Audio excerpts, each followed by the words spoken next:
Mesdames, Messieurs, bonsoir. Dans ses éternelles méditations, le penseur René Dumont nous disait la chose suivante, je cite, « Les problèmes politiques sont les problèmes de tout le monde et les problèmes de tout le monde sont des problèmes politiques. » Fin de citation. Ce soir, nous marquerons un arrêt majeur pour évoquer encore la situation socio-politique du Cameroun, surtout dans son volet médiatique.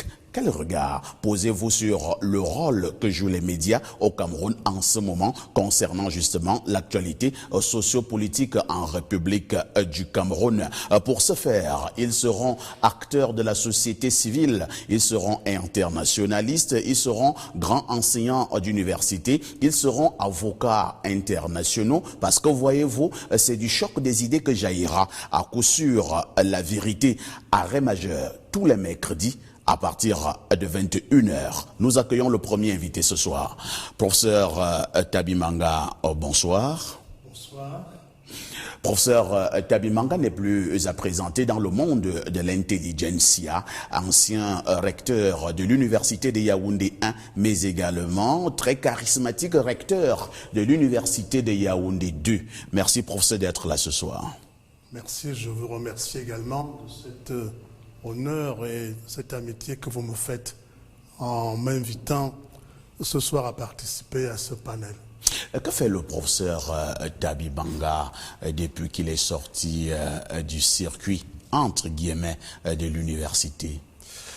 On ne sort pas complètement du circuit de l'université quand on est acteur universitaire. L'université, c'est, je dirais, mon cœur de métier, parce que j'ai choisi d'être enseignant, parce que j'avais des modèles qui me séduisaient, comme Stanislas Melonnet, comme le président Senghor, etc. Et j'ai choisi par amour d'être enseignant à l'université. Donc j'y suis toujours, mais simplement je ne suis plus un actif au quotidien. Mais je participe à des séminaires de recherche, je participe également à des jurys de thèse, je continue à encadrer des étudiants. Et en plus, non loin de l'université, je m'occupe de l'olympisme et plus particulièrement du Centre africain d'études olympiques. Ça va aussi dans le domaine de l'éducation aux valeurs olympiques qui ne sont pas si loin des valeurs citoyennes. Maintenant que le professeur Tabimanga n'est plus recteur, je présume que vous aurez un regard un peu plus détaché et par conséquent un peu plus objectif. Ce sont mes mots. Hein. Si vous vous levez un beau matin, professeur Tabimanga, on vous pose la question de savoir quel est l'état de lieu de l'université au Cameroun. Que diriez-vous? Écoutez, chaque université évolue en fonction de sa société. Et l'université africaine, globalement, évolue à la vitesse et en accord avec les mouvements de la société africaine. Et il en est de même pour le Cameroun. C'est une université qui est à la recherche, je dirais, de son troisième souffle. Parce que, voyez-vous, moi j'ai toujours pensé que là, nous sommes à la recherche d'une université de troisième génération. Les gens ne se rendent pas toujours compte, mais l'Afrique ancienne avait ses universités, comme Tombouctou. Et c'est ainsi que nous avions de grands campus en Afrique de l'Ouest, Gao, Djenné, etc., et même en Afrique du Sud. Puis nous avons eu une université africaine, entre guillemets, mais une université européenne implantée en Afrique. C'est celle-là qu'on a connue et qui a eu pour mandat de préparer les États africains à l'avènement de l'indépendance ou des indépendances en formant des cadres, des médecins, des magistrats, des administrateurs, etc. Et maintenant, cette étape-là me semble achevée. Et on doit maintenant regarder vers une autre direction. L'Afrique a d'autres défis. Elle a des défis d'émergence. Pas seulement émergence économique, mais aussi émergence dans tous les domaines socioculturels, etc. Or, ce défi doit être porté par l'université. Et donc, il nous faut une université de 3e génération, qui est une université du développement. Très bien. Lorsqu'on vous écoute, professeur Jean Tabimanga, manipuler la langue de Molière, on comprend pourquoi vous avez eu, entre autres modèles, Sédar Senghor. Oui. À côté de vous, on va accueillir votre jeune frère. Lui, c'est le docteur Armand Elono. Docteur, bonsoir. Bonsoir. Docteur Armand Elono est enseignant d'université, enseignant à l'Institut des Relations internationales du Cameroun, internationaliste. Docteur Armand Elono, face à ce que l'on a appelé mutinerie dans nos prisons la dernière fois, le président de la République, son Excellence Paul Biya, a prescrit des mesures fortes. Que vous inspire cette réaction présidentielle? D'abord, il faut dire que je suis content que vous m'ayez invité. Les questions concernant des mesures qui viennent compléter la politique publique de gestion des prisons de notre pays a été mise en place parce qu'il y a eu un événement qui a mis ça sur l'agenda. Et c'est le président de la République qui dit la politique de la nation. Par conséquent, c'est lui qui dit le là. Et l'ensemble de ces mesures fait partie de ce que l'on peut dire des mesures qui permettent tout simplement au gouvernement d'agir. En donnant la direction, le président de la République demande au gouvernement d'agir. C'est tout. Cela permet quand même aussi de voir que c'était une question qui était lancinante dans la plupart de tous les lieux pénitentiaires de notre pays. Beaucoup, docteur, au-delà du problème réel qui se pose, par exemple, la surpopulation carcérale, la lenteur au niveau des procédures judiciaires, beaucoup pensent quand même aussi que c'est un problème d'ordre politique. Mais évidemment, c'est pourquoi je disais que c'était une politique publique. Je voudrais dire que ça ne peut pas ne pas être une question politique. La politique judiciaire ou la politique pénitentiaire d'un pays est quelque chose qu'on pense, qu'on met en place, qu'on rationalise.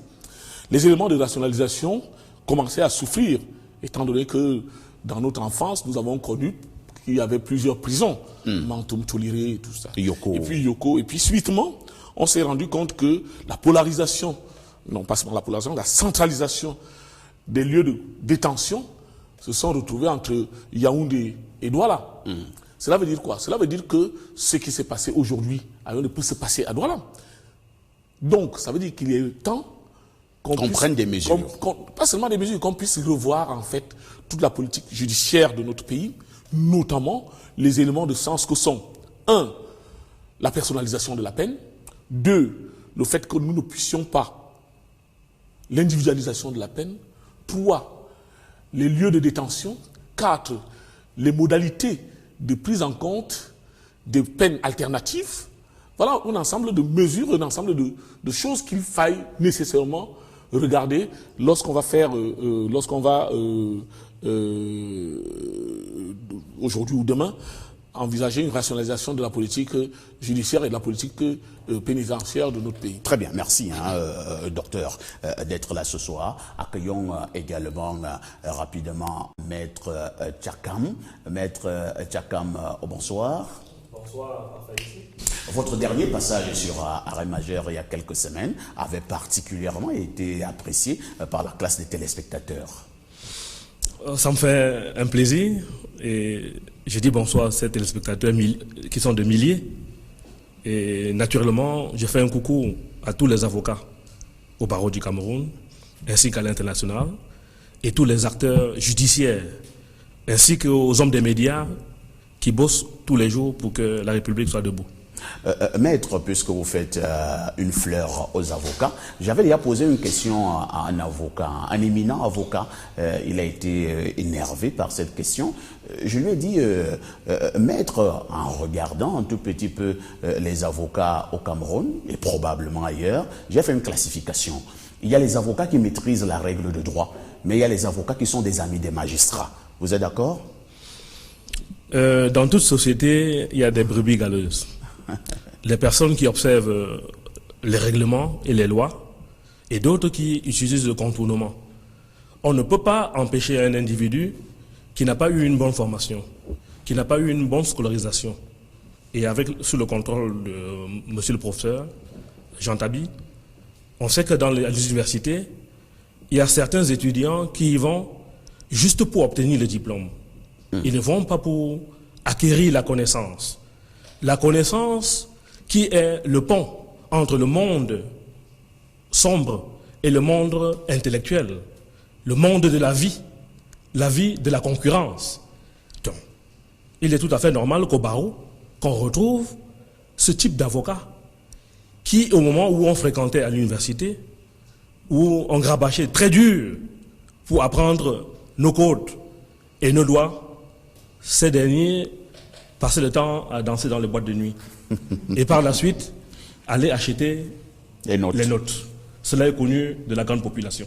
Merci, Maître Tchakam. Vous êtes donc un brillant avocat qui a bien maîtrisé la règle de droit, avocat international.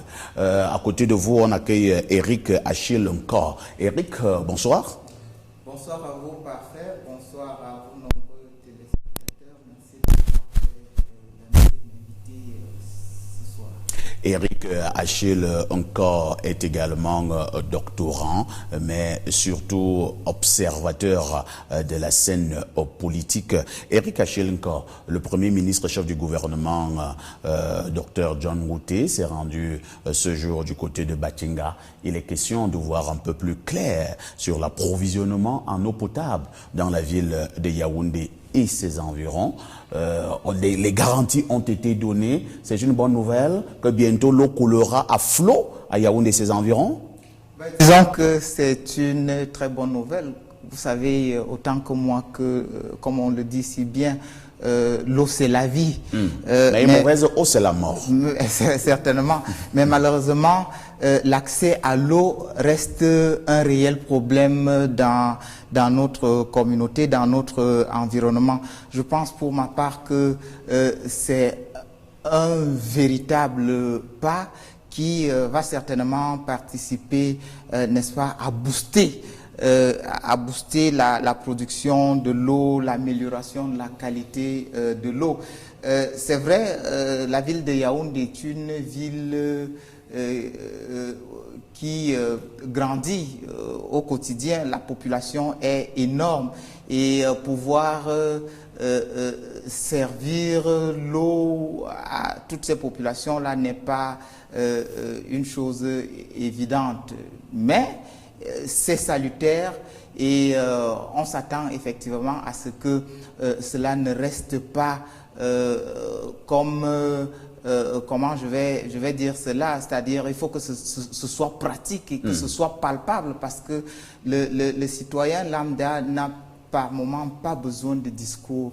Il voudrait voir cela être impacté au quotidien, et j'ose espérer que c'est dans cette perspective que le Premier ministre se lance. Merci. De toutes les façons, on voit un tout petit peu ce que le nouveau ministre de l'eau et de l'énergie est en train de faire sur le terrain, le ministre Gaston Elundu Essomba. On lui souhaite bonne chance. Cela étant dit, et si vous en avez convenance, marquons une première halte. C'est pour aller retrouver Marceline Toussier-Mintamark du côté du studio 2. Elle nous suggère humblement quelques axes d'analyse ce soir. Bonsoir. Marceline.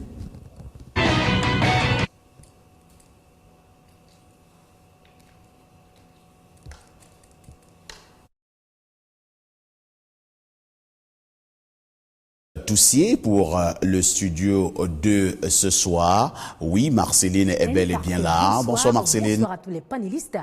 Bonsoir à vous, fidèles téléspectateurs. Ce soir, la situation sociopolitique du Cameroun et le rôle que jouent les médias préoccupe. Parfait, jamais le Cameroun dans son histoire politique, géopolitique, constitutionnelle, identitaire et même sécuritaire n'a été autant menacé.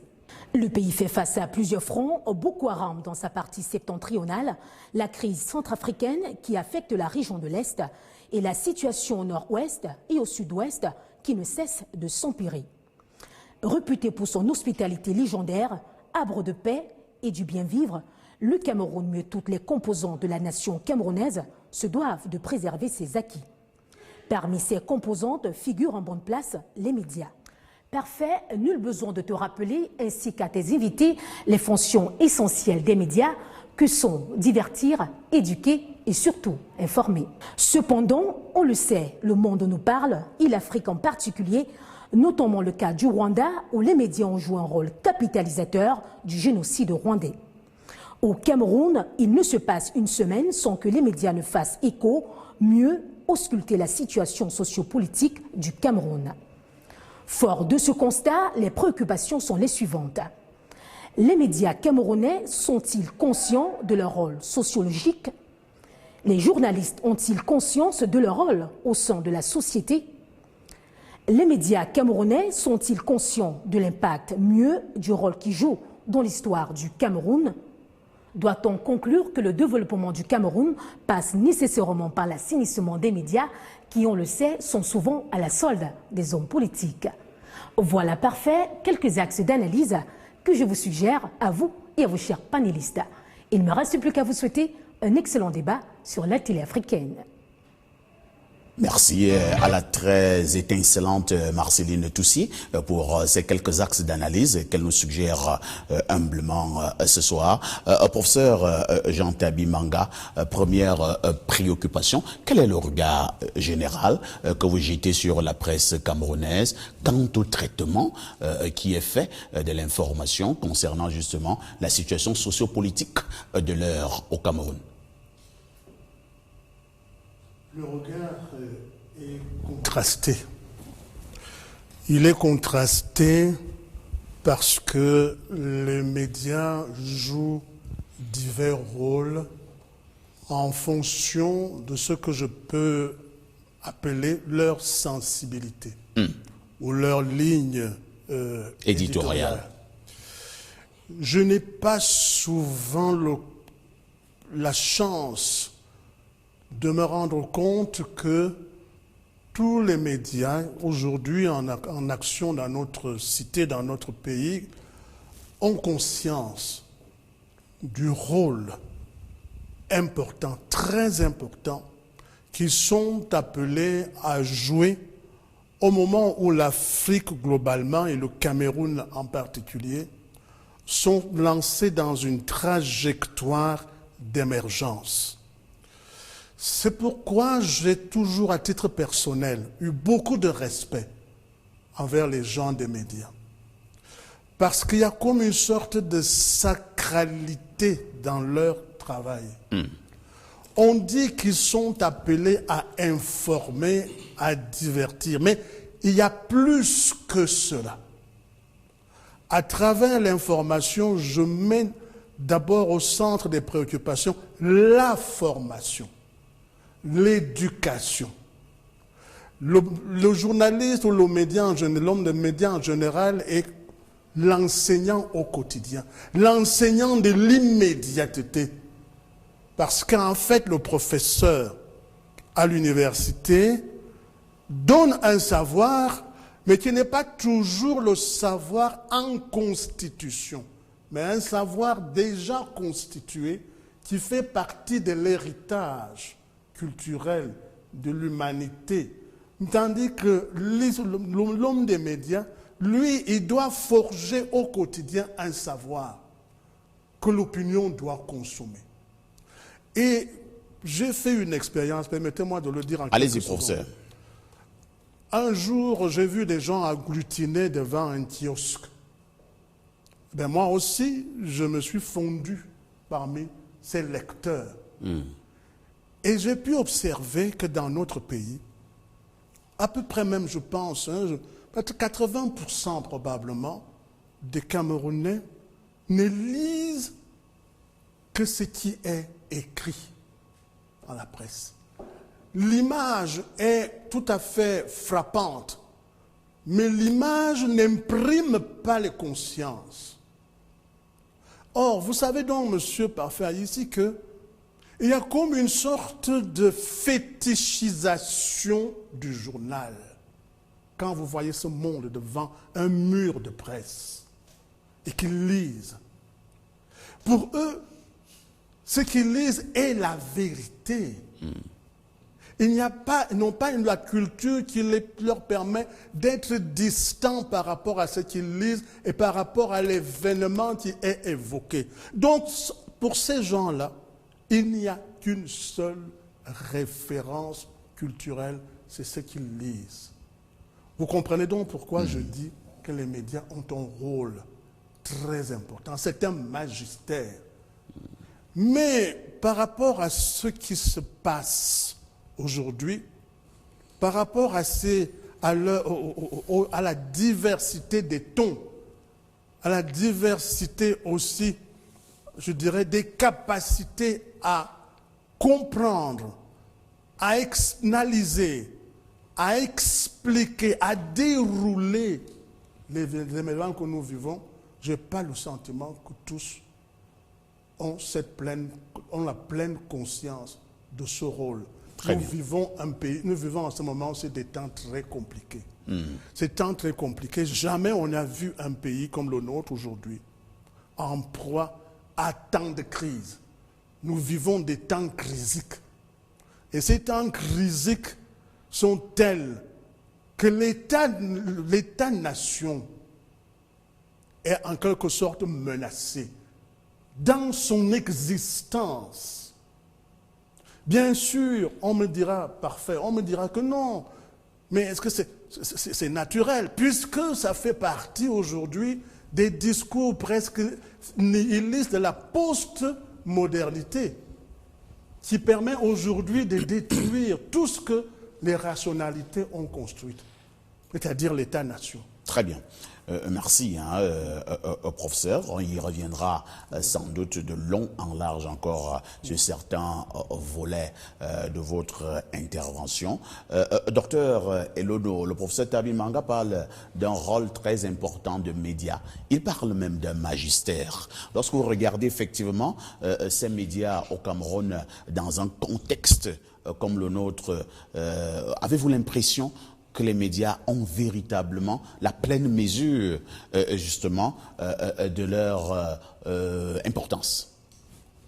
Alors, c'est une question difficile, il faut reconnaître qu'elle est difficile, parce que le contraste a été fait lorsqu'on regarde les médias, mais il faut dire que c'est l'espace public camerounais qui a eu une double, je peux dire, un double séisme dans le côté positif que peut avoir ce mot, c'est-à-dire qu'il y a eu des mouvements.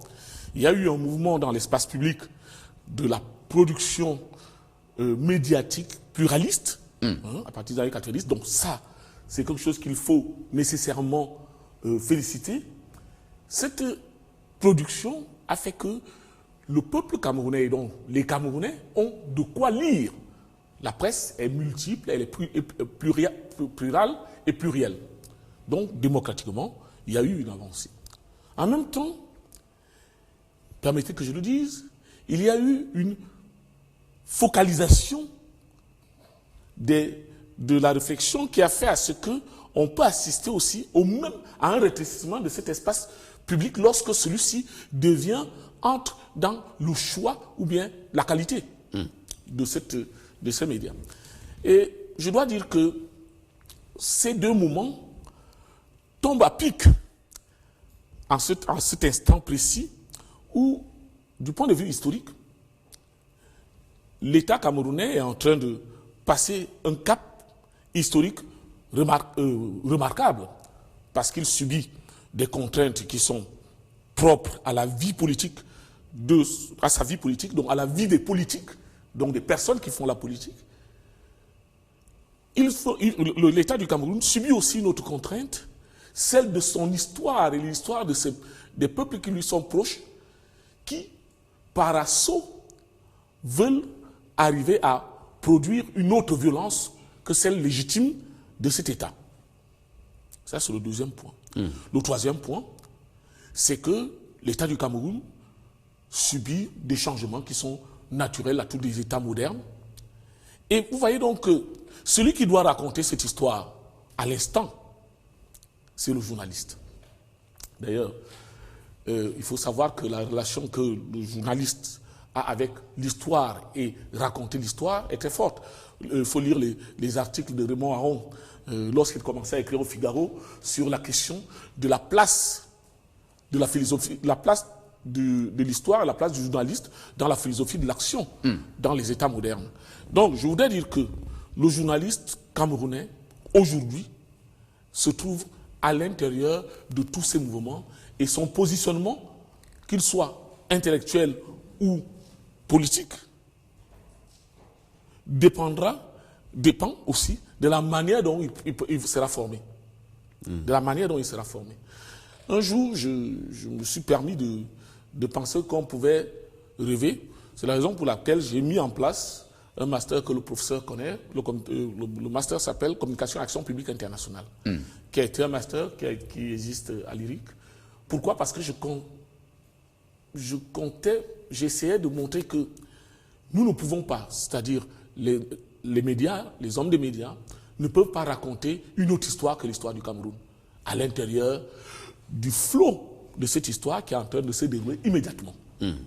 Et donc, vous trouvez donc le journaliste confronté, et je finis par là, vous voyez donc le journaliste confronté à deux contraintes, la contrainte de raconter l'histoire politique de son pays, la vérité journalistique de son pays, et en même temps confronté à savoir comment lui-même se positionne à l'intérieur de cette histoire. Et franchement, il faut dire que c'est un exercice un peu compliqué. Voilà. Et je peux vous dire que la plupart des journalistes aujourd'hui dans ce pays, ceux que j'entends, sont justement devant cette quadrature du cercle et essayent de trouver une solution. Il faut choisir un chemin. Il faut choisir un chemin.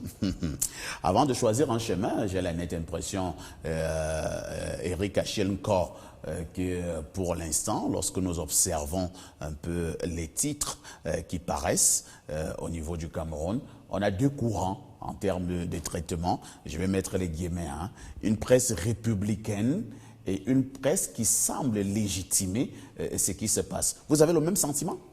En réalité, c'est un constat qui est pertinent parce que, voyez-vous, au-delà de ce que mes prédécesseurs ont dit sur ce plateau, le journaliste est quand même un formateur, un enseignant qui a des valeurs à transmettre.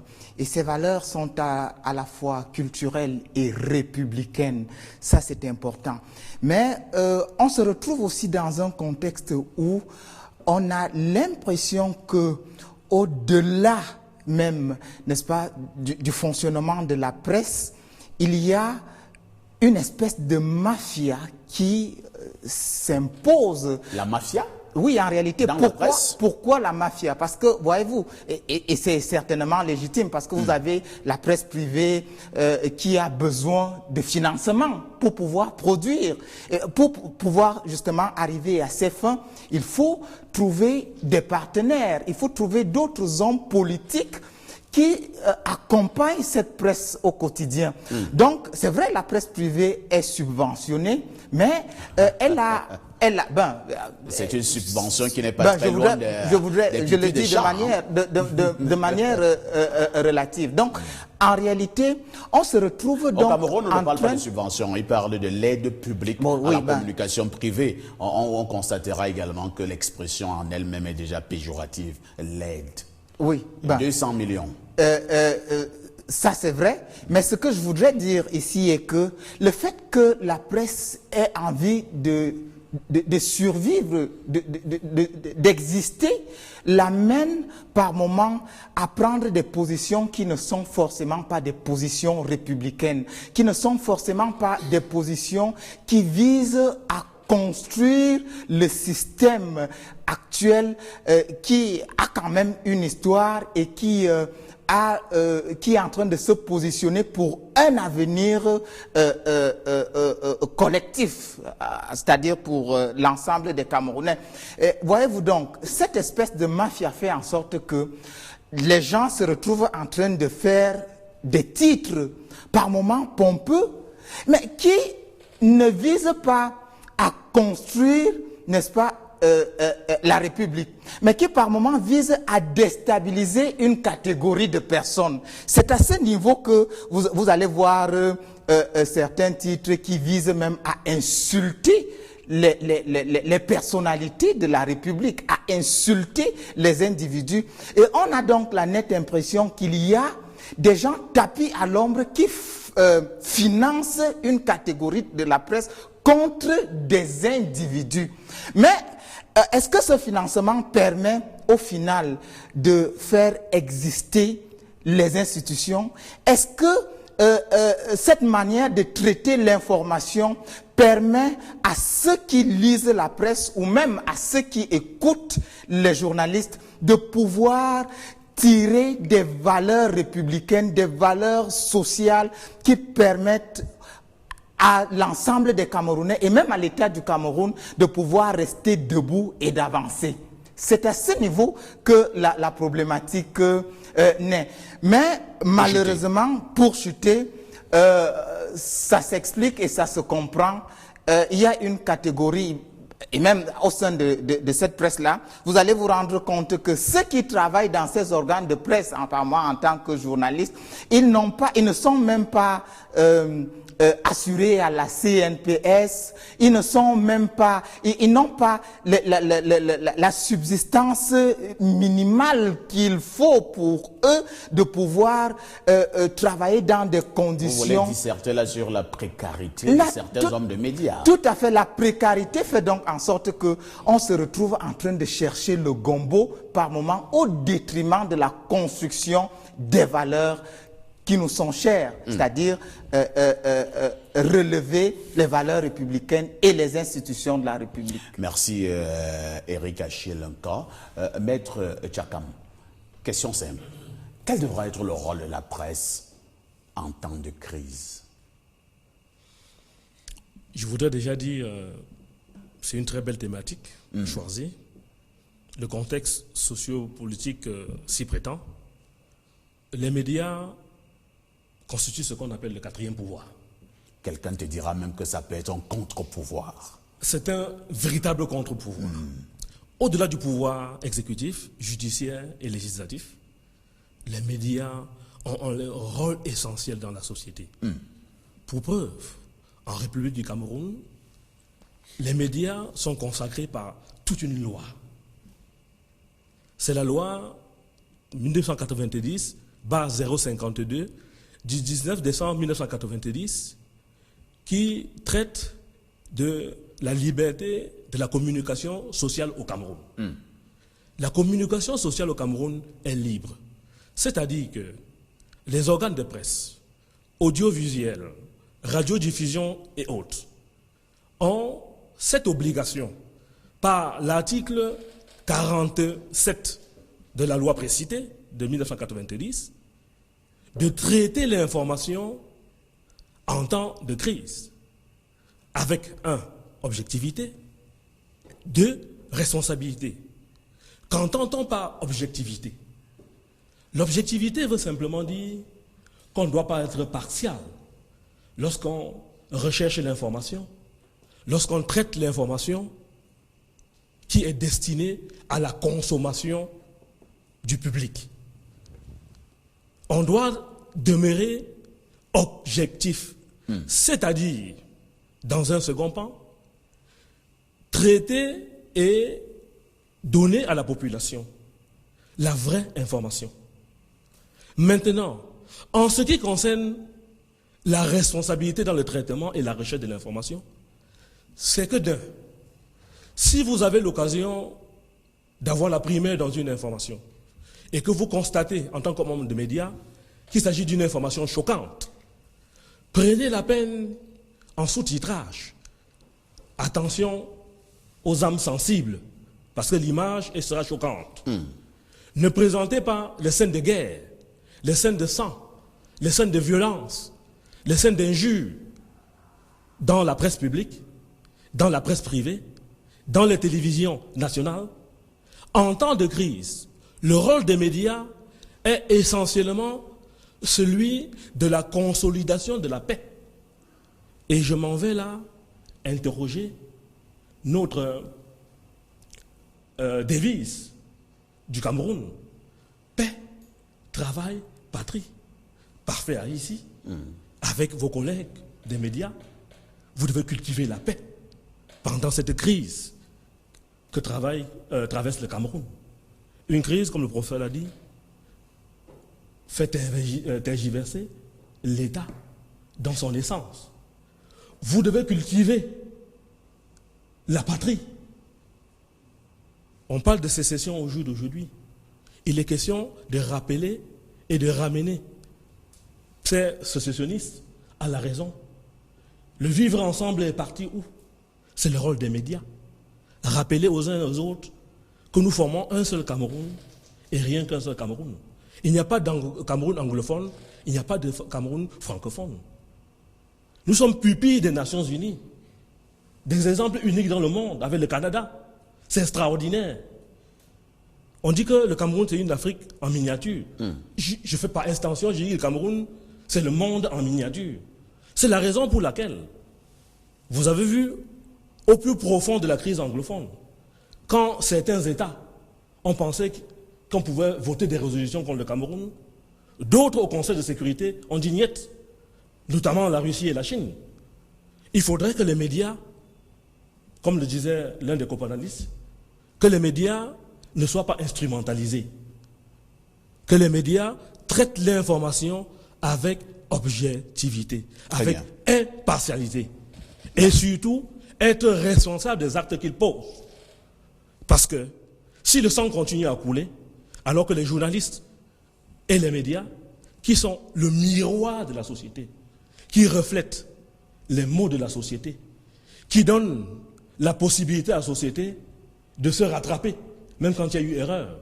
Parce que la société camerounaise aujourd'hui, les responsabilités sont partagées. Les médias ont des responsabilités, les gouvernants ont des responsabilités, la société civile a ses responsabilités, même la population ordinaire a ses responsabilités. Conscientisons les populations, hommes des médias. Merci, maître. Comment pouvait-il en être autrement? Vous êtes d'abord revenu sur l'aspect d'ordre juridique de la chose. Voilà pourquoi vous êtes sur ce plateau. Professeur Jean Tabi Manga, maître a justement parlé de la responsabilité et de l'objectivité. Moi, je vous amène beaucoup plus au niveau de la responsabilité du journaliste en temps de crise. Habituellement, on le dit, le journaliste devrait être responsable. Qu'est-ce qu'on met dans responsabilité? Cela signifie que le journaliste doit soutenir le régime en place? Non, cela signifie... Lorsque je suis le développement de Maître Chakam, j'ai tendance à vouloir prolonger sa pensée pour justement répondre à votre question. Qu'est-ce que la responsabilité dans un état crisique? L'état crisique n'est pas un état normal. Nous vivons dans la normalité. Et dans la normalité, nous devons à un moment donné, non pas tant taire nos différences et nos sensibilités, mais il y a d'autres valeurs qui sont au-dessus de ce que représentent ces différences politiques, de sensibilités politiques.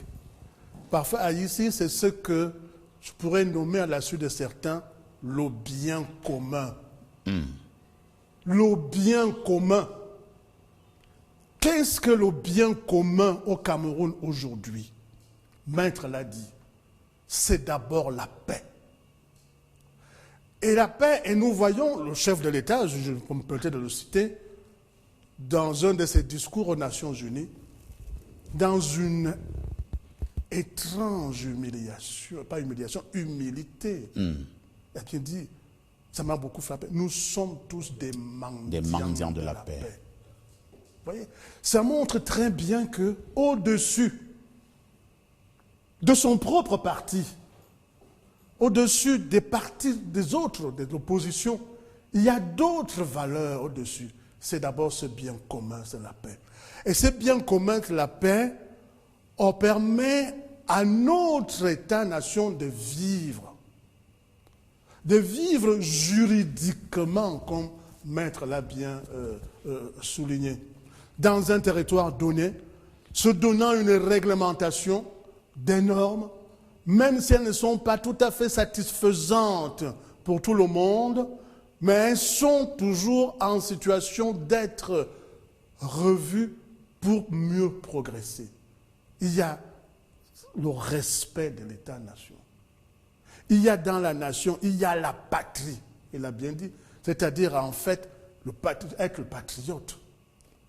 Moi, je n'ai jamais vu, pardonnez-moi de le dire, c'est un pays que j'aime beaucoup, lorsque la France est attaquée. Je n'ai jamais vu une presse de gauche, ou de l'extrême gauche, ou de l'extrême droite, pactiser avec ceux qui attaquent la France, leur pays. Non, on se rend compte que c'est un seul combat. Le seul combat qui vaille, c'est sauver le pays et sauver la paix. Vous voyez donc que c'est aujourd'hui, on a l'impression, à cause de ces instrumentalisations financières ou économiques, à cause aussi de ces cécités politiques ou politiciennes, certaines presses creusent les sillons de la division. Certaines presses permettent de donner raison à certaines philosophies souterraines, qui sont peut-être souterraines, comme présupposées à certains projets politiques, on n'en sait rien, soit de l'intérieur, soit de l'extérieur, comme j'entends le dire, et comme je lis un peu partout, dans d'autres espaces, la fin de l'État-nation comme surprise du XXIe siècle. Parfait ici, voilà l'enjeu aujourd'hui. Le XXIe siècle, quel est son sens? Quelles sont ses représentations? Voilà, aujourd'hui, on a l'impression que chaque fois que le Cameroun est attaqué, il y a des youyous que l'on lit dans certaines presses. Et ça, c'est choquant. Et ça, c'est à se demander si, en fait, nous tous, nous avons l'idée de ce qu'est le bien commun. Et ça passe, naturellement, aujourd'hui, par une éducation. Je pense que, au-delà de l'éducation de base, je dirais que même pour les gens des médias et même pour les citoyens en général, il faut une formation au quotidien, une formation à la psychologie républicaine. Elle manque énormément. Et nous voici donc devant des points de rupture. Des points de rupture et qui nous font basculer dans l'anomalie et dans l'anomie aujourd'hui. Et donc, tous les entrepreneurs politiques de bas étage vont donc en fait instrumentaliser les esprits faibles, fragiles, rendus précaires à cause de la pauvreté pour pouvoir détruire la nation et pour pouvoir détruire l'autre, oubliant qu'en fait, ce dont il est question, comme l'a dit le maître dans le vivre ensemble, c'est la capacité à percevoir en l'autre la différence. Il est autre, il est différent de moi parce qu'il est autre. Et en tant qu'il est autre, que je dois le respecter. Or, cette presse-là détruit cette altérité et détruit la solidarité. Très bien. Merci au professeur. Passons rapidement la parole à maître, à docteur Elono. Docteur, la presse est-elle aux ordres au Cameroun? Alors, nous entrons là dans un des points sensibles de tout ce que j'ai déjà entendu. C'est savoir que la presse est une activité humaine. En tant qu'activité humaine, elle est organisée. Il est normal, dans une presse, tout à l'heure je disais que je voudrais et je souhaite encore, et je le dis, il faut une presse plurielle dans notre pays. Il faut que des gens puissent avoir des opinions différentes. Il faut que des gens puissent aller jusqu'à critiquer l'État-nation parce que ce n'est que comme ça que nous allons progresser. Pourquoi? Parce que ce qui est nécessaire pour la presse, c'est que une entreprise de presse puisse avoir des capitaux capables de lui permettre de vivre. Si nous sommes sûrs que... Allez-y. Si nous sommes sûrs que la presse... Oui, excusez-moi parce que... Si nous sommes sûrs que les médias sont pluriels, il est normal que des gens... Vous avez dit que c'est un pouvoir. Tous les pouvoirs doivent subir, sont nécessairement là à subir des influences, bonnes ou mauvaises. Le problème d'éthique, c'est un problème éthique que vous posez. Le problème éthique, c'est que quel est le niveau de résistance qui est donné à un journaliste ou à un média face à l'influence politique, par exemple, au pouvoir. Quel est le niveau de résistance qui est donné à une presse face à une presse face à un pouvoir économique, à un marché, à un pouvoir économique puissant. Quel est le pouvoir, quelle est la résistance donnée à une presse avec une propagande ou une idéologie dominante?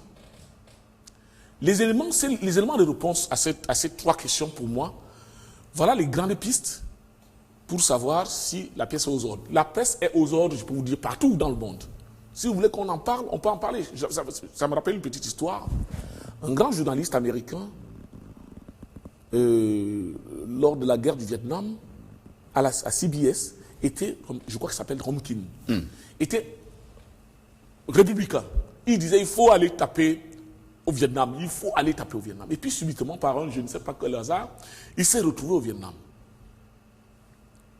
Il est revenu, et puis, parce qu'il sentait dans l'opinion américaine que ça n'allait plus. Il est allé au Vietnam. Quand il est revenu, il a tenu un discours complètement différent de celui qu'il tenait avant. Quelque temps après, Johnson, 2 semaines, je crois, 2 semaines après son retour, Johnson décide de ne pas se présenter à l'élection présidentielle américaine parce que il avait considéré que cet homme qu'il aimait beaucoup, ce homme King, je crois que c'est ça son nom, de CBS, qu'il aimait beaucoup, avait changé. Donc je voudrais dire que maintenant, la presse est influencée par qui au Cameroun? Les médias sont influencés par qui au Cameroun? Quand je parle des médias, vous comprenez bien que je prends tous les médias. C'est clair. Je prends même la presse cybernétique. La presse cybernétique. Ça veut dire que qui influence qui, quoi et comment? Donc les trois problèmes. Qui, quoi, sur quoi?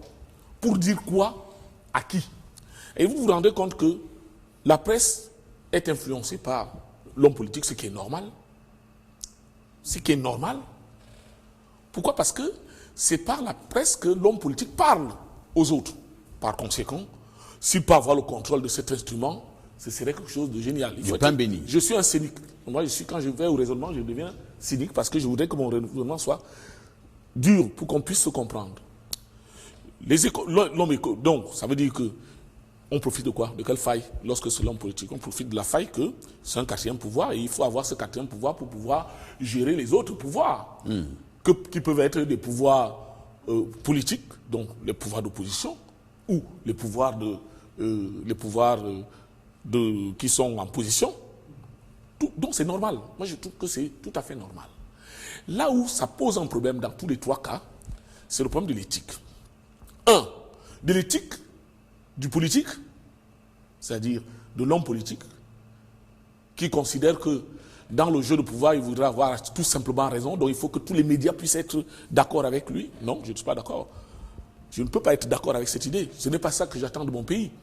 J'attends de mon pays que la confrontation intellectuelle des uns, de ceux qui sont pour, je ne sais pas, le nihilisme total, et de ceux qui sont pour l'émergence totale, puisse avoir le choc.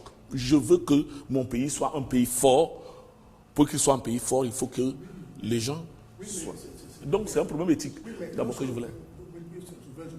Mais lorsque nous avons affaire à des enjeux qui dépassent cette confrontation dialectique sociale, et lorsque la paix est menacée, qui est comme un bien suprême. Professeur, le débat... Allez-y. Le débat sur la paix, Oui. le débat sur la paix est dans un certain nombre de pays, la paix se prend parce que les gens ont accepté la confrontation des idées. Les gens ont accepté la confrontation des idées. C'est pourquoi la paix existe. Oui. Si les gens n'acceptent pas la confrontation des idées, oui, on pourra avoir une paix, mais cette paix ne serait que chaque fois menacée parce qu'il y aura des gens qui viendront chercher à la menacer. Très bien. De ça. Mais je voudrais, s'il vous plaît, vous dire que pourquoi je suis allé positionner le débat au niveau de l'éthique. C'est parce que le rôle de ceux qui influencent devient quelque chose de terrible. Parce que ceux qui influencent, nous ne pouvons pas savoir s'ils influencent. Ils peuvent même être dans le camp de ceux que vous croyez qu'ils sont pour la paix. Mais ils vont influencer tellement mal que l'éthique du journaliste va être bafouée parce que... Vous pensez d'abord qui influence? Qui influence? Je vous ai dit tout à l'heure, il y a trois grands influenceurs. Il y a l'influenceur politique, qui peut être du pouvoir ou de l'opposition. Il y a le marché, qui peut être le mot des mafieux ou des investisseurs qui ont pour fonction de faire à ce que la presse puisse produire un certain discours. Et il y a la propagande, c'est-à-dire des gens qui sont là pour produire, et c'est là où je suis d'accord avec le professeur, pour produire du non-sens. Oui. Pour produire du non-sens. Très bien. On y reviendra sur ces différents influenceurs tout à l'heure. Le temps pour moi de partir du côté de l'homme de la rue qui a tenu à donner son avis sur la problématique inscrite ce soir sur Arrêt Majeur. Nous l'écoutons. Les médias jouent un mauvais rôle parce qu'ils ne sont pas objectifs. C'est chacun qui informe selon sa conviction, selon son parti donné. Or, on peut être partisan, mais être objectif.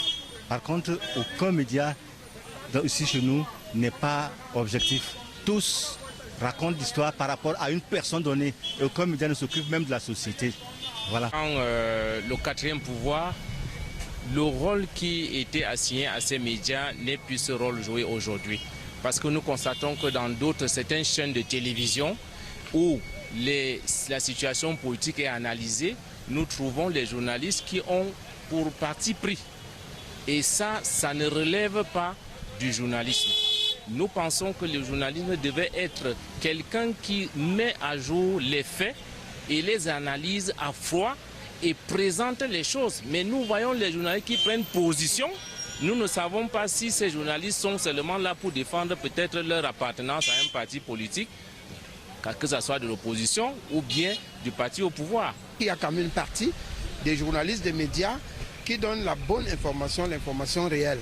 Et il y a maintenant aussi une autre partie des médias qui déçoit, parce qu'on sait qu'il y a des médias qui sont pris travail à la solde de X ou Y. Et quand nous prenons aussi les médias, le traitement dans la crise anglophone, on se rend également compte qu'il y a des médias qui sont manipulés par certaines personnalités. Personnellement, je pense que les médias donnent des bonnes informations en fait. Parce que grâce à leurs informations, on dénonce beaucoup de... Comment dire? On dénonce beaucoup de facteurs. Selon moi, les médias n'apportent pas grand-chose dans la vie publique. C'est des trafiquants de l'actualité. Ils disent ce qui les arrange, ce qui les fait gagner de l'argent. Mais au fait, ils ne donnent pas des informations pour trouver les solutions d'un problème donné. Bon. Il y a trop de démagogie dans... surtout ceux qui se disent soutenir l'opposition. Ce n'est pas parce qu'on soutient l'opposition qu'il faut forcément dénigrer toute la République. Parce que lorsqu'on dénigre le président, ce n'est pas seulement le président, c'est toute la République, parce que c'est le peuple camerounais qui élit le président. Le rôle des médias, c'est d'informer déjà les Camerounais, d'informer le monde, mais il y a des médias qui jouent un sale rôle, qui vraiment, avec la situation du Cameroun actuel, il y a certains médias qui diffusent des choses et qui écrivent ce qu'il ne faut pas écrire. s'ils aiment le Cameroun, qu'ils aillent de voir d'abord la situation du Cameroun avant de lâcher certaines informations qu'ils lâchent n'importe comment. Moi, c'est ce que je pense des médias. Ils nous informent, mais il y a ceux qui informent très mal au Cameroun. Bon, comme je vous l'ai dit, moi je pense que d'une part, ils font bien leur travail, d'une autre part, bref, j'ai 2 points de vue à donner.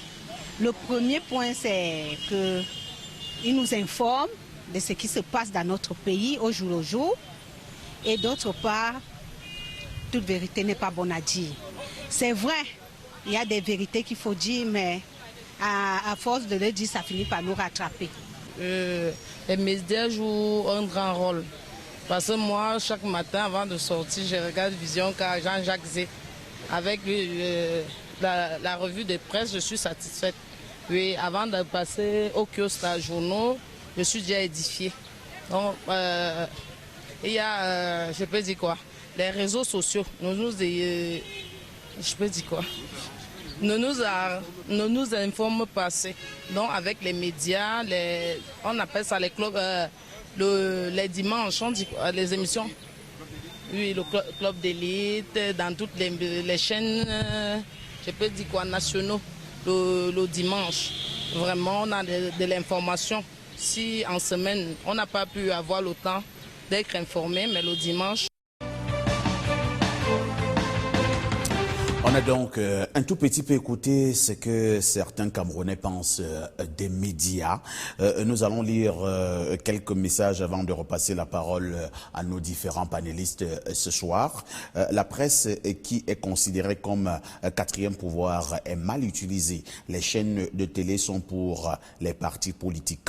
Bonsoir, arrêt majeur. Lorsqu'un journaliste de la place dit en premier « Le problème du Cameroun sera examiné dans la chambre haute du Sénat américain ». Est-ce que c'est bon ou mauvais pour la République?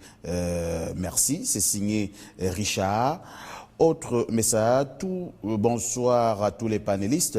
L'homme des médias au Cameroun est à la base des instigations de la crise que vit le Cameroun actuellement, car elle viole la parole du chef de l'État qui a dit que la liberté ne doit pas être libertinage. Gare, chers journalistes, d'être contre le pouvoir. Transmettez la paix. Autre message ce soir, nous connaissons bien les presses corrompues et tribalistes dans notre pays. Et cite certaines télévisions, hein. Je ne citerai pas ce soir. Bonsoir parfait ici, excellent débat, transmets mes amitiés et mon admiration au professeur Jean Tabimanga que j'affectionne particulièrement. Autre message ce soir. Parfait ici, la presse camerounaise est précaire. Que devrait faire un homme pauvre lorsqu'on lui tend un peu de pain? Je pense que le téléspectateur est un peu brutal, hein? Autre message ce soir, le rôle du journaliste est bien important et voilà pourquoi il ne devrait pas être entre les mains inexpertes. Autre message ce soir, bonsoir à tous. Vraiment, il y a un média dans ces pays qui fait peur alors qu'il doit prôner les attitudes républicaines. Armel Michel Zang de Mvan, c'est vrai qu'il n'a pas donné le nom du média. Hein. Autre message dans le cadre de votre programme Arrêt majeur. Bonsoir aux panélistes. Juste pour demander au professeur en citant juste un cas. Les hauts responsables ont rassuré au chef de l'État que les travaux des infrastructures pour l'organisation de la CAN évoluaient bien et que le Cameroun était prêt à organiser celle-ci. Seule la presse disait le contraire. Le résultat final est-ce celui que nous connaissons aujourd'hui? Moi, devant un kiosque aujourd'hui, comment considérer la presse? Potin depuis Douala. Autre message, bonsoir, chers panélistes. Les médias sont un pouvoir indépendant et par conséquent devrait être neutre dans le traitement des informations, c'est-à-dire relayer le quotidien du pays en appréciant les bonnes actions et en dénonçant tout ce qui ne met pas l'homme au centre des actions sans parti pris. Malheureusement, les enveloppes, les forces dominantes ont pris place à la neutralité. Exemple, ici de quelques médias qui sont à la solde du RDPC. C'est Daniel depuis Okadouma. Naturellement, Daniel, je ne citerai pas tes médias pour ne pas créer des problèmes là où il n'y en a pas. Cela étant dit, Eric Achille-Nkor, en temps de crise grave, que devrait faire la presse? Manipuler ou alors respecter l'éthique et la déontologie? La presse devrait rester républicaine. Une presse républicaine n'est forcément pas une presse qui soutient l'action gouvernementale de manière aveuglée, mais c'est une presse... Mais habituellement, Eric, sans toutefois vous couper, je vous relance, lorsque la presse visiblement ne soutient pas l'ordre gouvernant, on a l'impression que c'est la presse de l'opposition. Non, loin de là. Parce qu'un bon journaliste ou une très bonne presse est celle-là qui est objective. Donc il faut faire son travail en toute objectivité. Mais on peut avoir des positions. Nul n'est totalement neutre. Cette neutralité pourrait ne pas exister. Mais il est important ici de rester essentiellement républicain. Qu'on ne retrouve pas dans les titres, ce que nous avons lu par le passé, une catégorie de la presse qui disait qu'on traquait, par exemple, on traquait les gens en fonction de leur faciès et autres. Ça, c'est un appel au génocide et c'est ce qu'il faut condamner. Parce qu'à un moment donné, on peut avoir envie de se positionner ou même de s'affirmer, c'est des aspirations qui sont légitimes. Mais il faut se poser la question de savoir quel écart y a-t-il entre la légitimité de vouloir se positionner et la tentative de déstabilisation d'une communauté qui est en train de se construire. Ici, je voudrais par la suite dire que en réalité, il faut une presse plurielle. Mais, attention, il ne faut pas laisser la liberté totale à la presse de pouvoir traiter l'information tout en suscitant... Vous voulez nous ramener à l'époque de la censure? Non, en réalité, il faut sanctionner. C'est de ça qu'il est question. Parce que, non, 50 ans en arrière. Non, ce n'est pas 50 ans en arrière. C'est-à-dire, il faut créer un environnement juridique qui va faire en sorte que, même si on est partial, que tout au moins qu'on construise sans détruire et sans diffamer. Parce que les gens sont dans la logique de l'insulte. Les gens sont dans la logique, n'est-ce pas, je ne dirais pas de la déstabilisation tout court, mais je dirais, les gens sont dans la logique par moment du chaos. Les gens sont dans la logique, une catégorie de la presse évidemment, est dans la logique, n'est-ce pas, de présenter des batailles. Parce qu'à un moment donné, quand vous lisez les titres, vous avez l'impression que c'est les hauts commis de l'État se battent à travers la presse. Eric Achille-Nkor, avant de revenir au niveau des hauts commis de l'État qui se battraient, moi je mets le conditionnel au travers de la presse, nous allons prendre un cas simple. Un journaliste qui va, par exemple, à Bamenda, au nord-ouest, qui est allé couvrir un certain nombre d'événements, qui a, entre guillemets, assisté à une bataille entre les forces de l'autre, naturellement dans les forces républicaines, et maintenant les sécessionnistes, qui relaie ce qui s'est passé là-bas. Peut-être qu'il y a eu un abus dans un camp comme dans un autre. Le journaliste, que devrait-il faire? Le journaliste, en réalité, présente les faits et ne présente pas les faits, ne manipule pas les faits. Parce que le problème, c'est au niveau de la manipulation et de l'instrumentalisation. Si un militaire a brillé, ce n'est qu'un exemple, hein, si un militaire a brillé par un certain nombre d'exactions en temps de crise, le journaliste républicain devrait le dire? Non, il devrait le dire parce que le dire contribue à améliorer la qualité des services que l'armée apporte au quotidien, n'est-ce pas, à la République. C'est une dénonciation constructive, ce n'est pas une dénonciation destructive. Mais c'est les mots, c'est comment le dire, la méthode, la forme, c'est ça qui importe. Maître Tchakam, en temps de crise, le journaliste doit-il tout dire? Il faut comprendre que toute vérité n'est pas bonne à dire. Ah bon? C'est très important. De temps en temps, le journal doit cacher certaines choses. Moi, je vais parler en français facile. Hein. Oui, en français. Je ne vais pas parler comme professeur Tabimanga. Le journaliste est à la quête et à la recherche de l'information. Et doit transmettre cette information au public, qui sont des consommateurs. Mais dans le cadre de cette consommation, le journaliste doit prendre la peine d'y expurger ce qui peut attiser la haine, ce qui peut attiser la violence, ce qui peut séparer le vivre ensemble. Cela veut simplement dire que quoi? Dans le cas pris dans le Nord-Ouest, où un militaire a commis des abus, la première information à communiquer au grand public, c'est de ne pas présenter cette image, mais dans le cadre de la restitution de l'information, dire que sur le champ de bataille, parce qu'on est effectivement sur un champ de bataille, il y a des abus qui viennent de la part des forces républicaines, sans rentrer dans les détails. Parce que rentrer dans les détails, c'est exacerber la colère des populations qui ont été victimes de cet abus. Et en ce moment-là, l'instrumentalisation va aller grandissant. Très bien.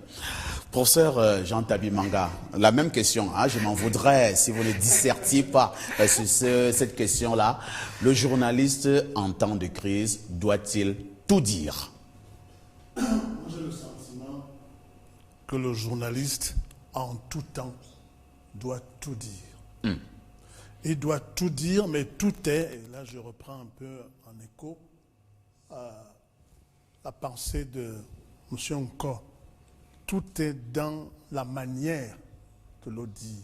Il y a des manières qui sont véridiques, mais qui ne sont pas blessantes, qui ne sont pas injuriantes dans un sens comme dans l'autre. Toute langue, que ce soit l'anglais ou le français, ou même nos langues, nous les Wondo, le Boulou, le Bamileke, toutes les langues ont des ressources linguistiques qui sont telles que tu dis la vérité sans offenser, sans détruire, comme a dit Maître, sans déconstruire, comme diraient d'autres, mais aussi pour avancer. Et on comprendra bien. Et c'est même dans ce sens que j'ai constaté que chaque fois que ce soit la presse dite de l'opposition ou la presse républicaine officielle relaie un fait d'abus, automatiquement j'ai vu le ministère de la Défense sévir. D'abord faire une enquête, établir les faits et sévir. Donc cela veut dire que c'est possible. Et c'est même normal. C'est même normal parce que même en temps de crise, la pluralité ne doit pas être gommée. La pluralité est une vertu. Mais cette pluralité, et c'est ça que je voulais dire aussi, peut à un moment donné céder le pas à la recherche, au maintien et à la promotion du bien commun. Lorsque le bien commun est là, nous pouvons peut-être tactiquement ou stratégiquement faire taire un peu nos égos, faire taire un peu nos différences, parce qu'il s'agit d'un bien supérieur qui sans ces biens, nous n'aurions aucune identité dans le monde. Aujourd'hui, on parle de mondialisation, mais la mondialisation ne supprime pas les États-nations. Il y a bien aujourd'hui des convergences. Tout ce qui se passe dans l'État-nation intéresse le pôle du mondial. Et tout ce qui se fait dans le pôle du mondial a une influence sur les États-nations. Donc, par conséquent, il faut tenir compte de ces deux pôles, de ces deux piliers, le local et le mondial. Notre attitude en tant que citoyen, c'est de participer à la mise en convergence de ces deux pôles. Et l'homme des médias, le journaliste, doit pouvoir conforter ce type d'évolution. Merci, professeur. Avant de passer la parole à Dr Elono, nous lisons encore 2 ou 3 préoccupations des téléspectateurs. Bonsoir, monsieur Parfait. Ici, j'ai toujours admiré votre professionnalisme. J'aurais souhaité que vous animiez le débat du week-end. Dans notre pays, on a trop d'apprentis journalistes qui exacerbent les tensions sociales et qui ont jeté l'opprobre sur des communautés à bras ouverts. Augustin, depuis Ekounou. Augustin, bon, pour l'instant, moi je m'arrête de manière majeure tous les mercredis. Bonsoir le panel. En période de crise, la presse, les médias doivent favoriser la fraternité, l'amour et la paix entre les Camerounais. On constate malheureusement que dans certains médias, que dans certaines chaînes, on invite pendant 2 heures des individus qui insultent le président de la République. C'est signé Renaud Mbok. Autre message, perfecto, sur le plateau, s'il te plaît, rappelle à tes invités que le pouvoir, c'est d'abord la manipulation. Le journaliste rapporte ce qu'il a vu, il doit être un rapporteur. Merci au professeur Jean Tabimanga, il continue à nous édifier. Ongene depuis Kribi. Autre message, il ne s'agit pas de défendre l'État, mais défendre les institutions, pas de détourner les biens de l'État comme voiture pour corrompre les télévisions. Je suis la grand-mère, faites attention à ce que le professeur Jean Tabimanga vous dit, et avec Dieu, nous avons décidé que malheur à celui qui jouera avec le Cameroun. J'espère que le professeur Tabimanga ne joue pas avec le Cameroun. Autre message ce soir. Hein. Le journaliste en temps de crise ne doit pas tout dire. Les secrets d'État les secrets d'État doivent rester secrets. C'est signé Richard. Autre message ce soir. Bonsoir. Être presse républicaine ne signifie pas soutenir tous les détournements de fonds publics, les travaux interminables, héberger les journalistes.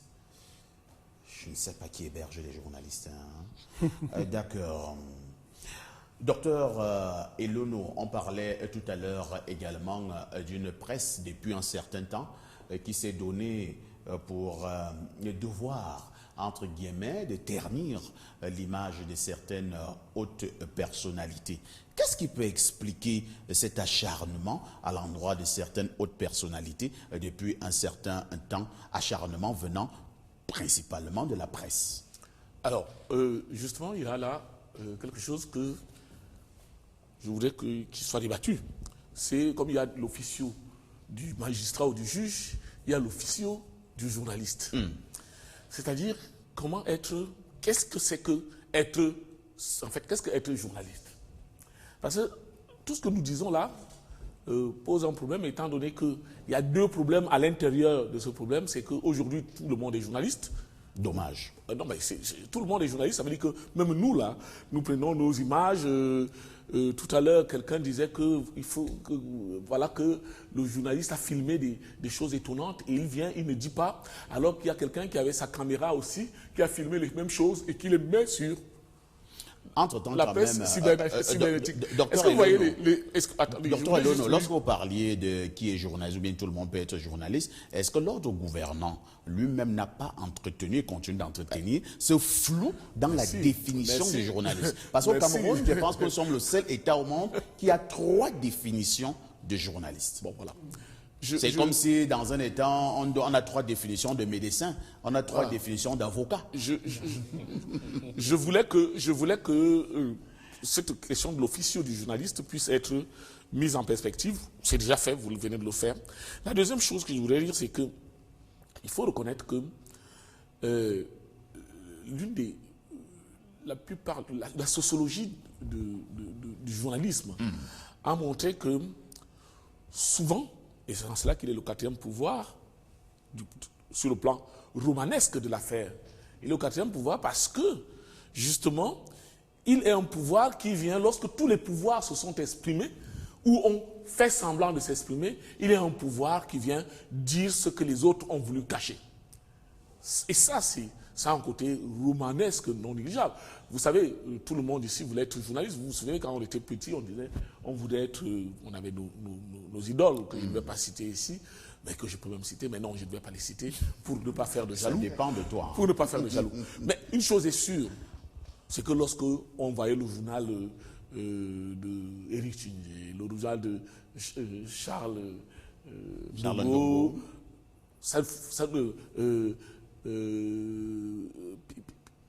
celui qui faisait Tine Pigui, vous aviez envie d'être... Vous n'avez pas également connu à Concord George Ifo? Voilà. Alors, non, mais vous voyez que Abel Bengue, Zakarin, vous voyez, on a une image, on sait ce que ça veut dire être journaliste. C'est une certaine éthique. Je l'ai dit encore, c'est la raison pour laquelle quand le journaliste devient don, il essaie de faire le rôle qui n'est pas le sien, celui de juger, celui d'être sentence, de donner des sentences. Il ne fait pas son travail. Très bien. Pourquoi? Parce qu'il s'attaque donc à ceux qu'il est présumé croire qu'ils sont des impunis, et donc lui se donne le rôle et le droit de pouvoir donner la sentence qui appartient au juge. Je suis désolé de dire ça comme ça.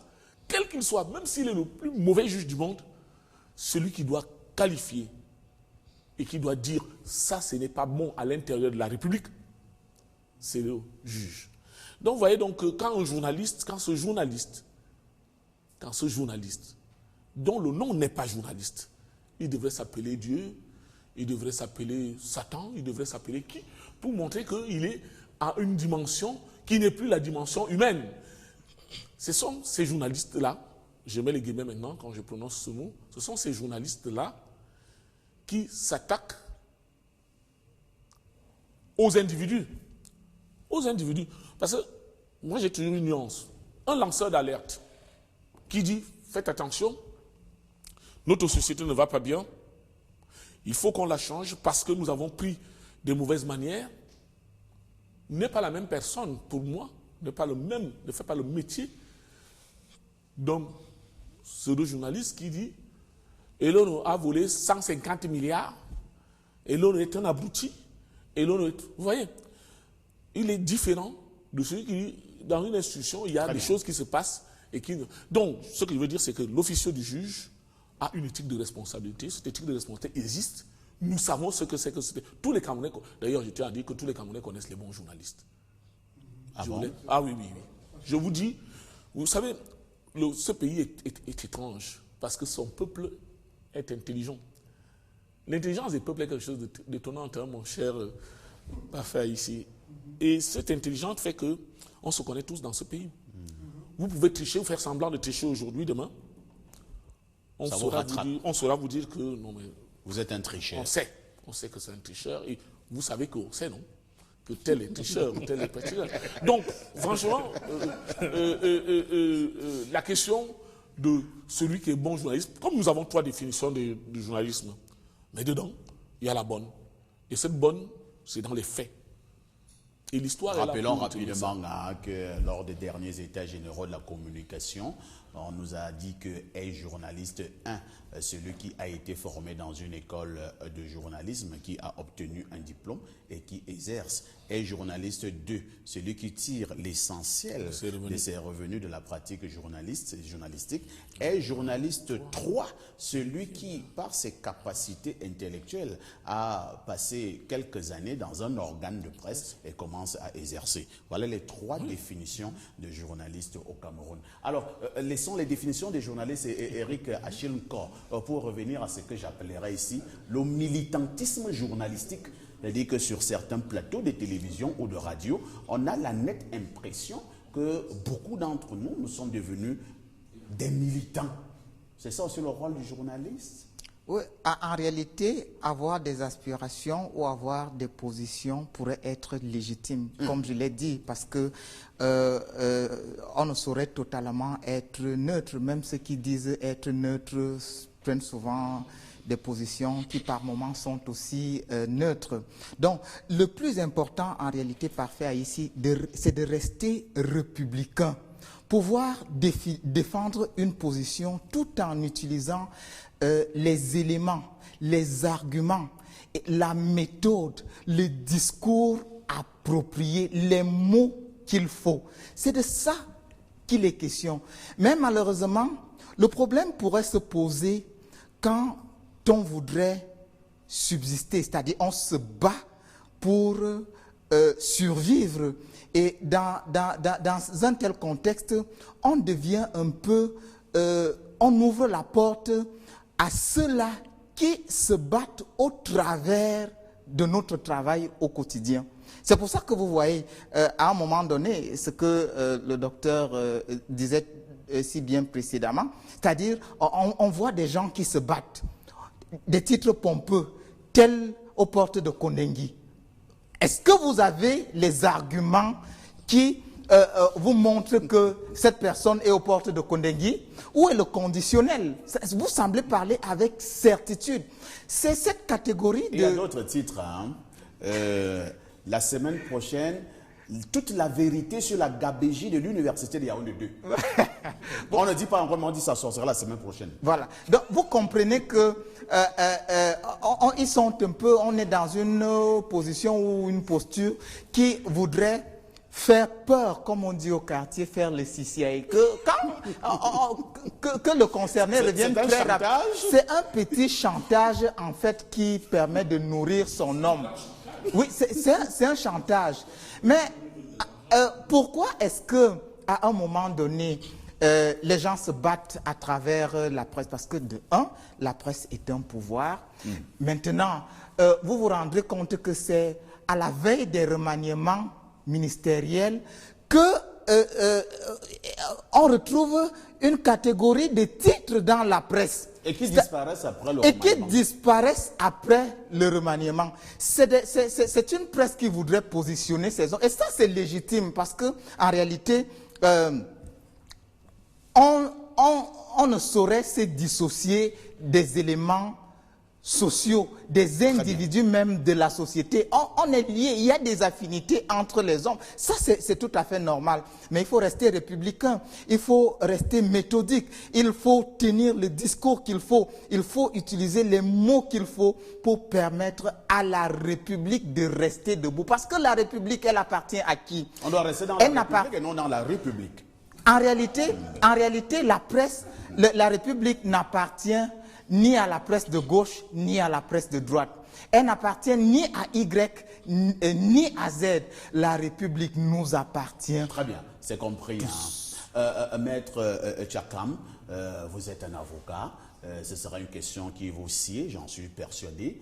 Le journaliste est-il un hors-la-loi lorsqu'il aura brillé par un certain écart? Que dit la loi? Le principe est simple. C'est la liberté de la communication. Mais il y a des exceptions. Toutes les fois où un média ou alors un journaliste aura enfreint règles déontologiques, notamment par les injures dans une presse écrite, la diffamation,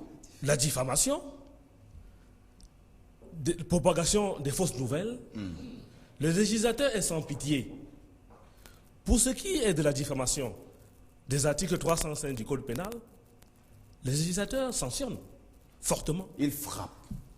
Entre guillemets, le média indélicat, en procédant parfois par la suspension de l'ouvrage, de la presse, du journal, du magazine, qui est à l'origine de la mauvaise information en termes de diffamation. L'article 307 du Code pénal camerounais sanctionne les injures. Lorsque sur un plateau de télévision, vous vous amusez à insulter le chef de l'État, à insulter les membres du gouvernement, à insulter les membres de l'opposition, on peut, en repérage, récupérer les images de cette émission et intenter un procès pour injure au tribunal correctionnel, tribunal de première instance. Lorsque De Gaulle, sur un plateau de télévision, vous faites une annonce pompeuse pour divertir, pour tromper le public, et que par la suite, cette information n'est pas bonne, vous avez fait une propagation de fausses nouvelles. Lorsque vous asseyez dans votre chambre, à l'aide de l'instrument nouveau de communication, votre téléphone portable, iPad et autres, et vous vous amusez à inciter à la haine, vous attaquez à certaines races, à certaines religions. Bien ternir l'image d'un individu. Tout à fait. En ce moment-là, le législateur, c'est la loi sur la cybercriminalité et la cybersécurité au Cameroun, la loi de 2010, vous sanctionne. Donc, il est important que les hommes des médias, au moment où ils exercent leur profession, qui est une profession noble, digne, respectent scrupuleusement, 1, la déontologie, et 2, les textes et règlements de la République. Parce que vous êtes média dans l'État du Cameroun. Vous avez votre directeur de publication. Et tous les collaborateurs du directeur de publication peuvent être cités à tout moment lorsqu'ils ont porté leur griffe dans un papier qui n'a pas été correct, qui a diffamé, ou il y a eu des injures contre une personnalité ou contre un individu ordinaire. Merci, Maître Tchakam. Cela signifie que lorsque je suis sur arrêt majeur, je dois faire très attention. Absolument pas faire ici. Oh là là. Mais vous êtes un bon journaliste. Vous ne tomberez jamais dans ce piège. Merci beaucoup. La raison pour laquelle vous serez toujours là pour me rappeler ce que vous cadrer, voilà. Maître, professeur Jean Tabi Manga, nous nous acheminons vers la fin de ce programme. Question simple. Le Cameroun, ce n'est un secret pour personne. Nous vivons de tout petits troubles, que ce soit du côté du nord-ouest et du sud-ouest, que ce soit du côté de l'extrême nord et un tout petit peu à la frontière avec la Centrafrique. Que doit faire le journaliste pour garder la paix, pour que nous puissions effectivement vivre ensemble? Je crois que le journaliste doit faire son devoir.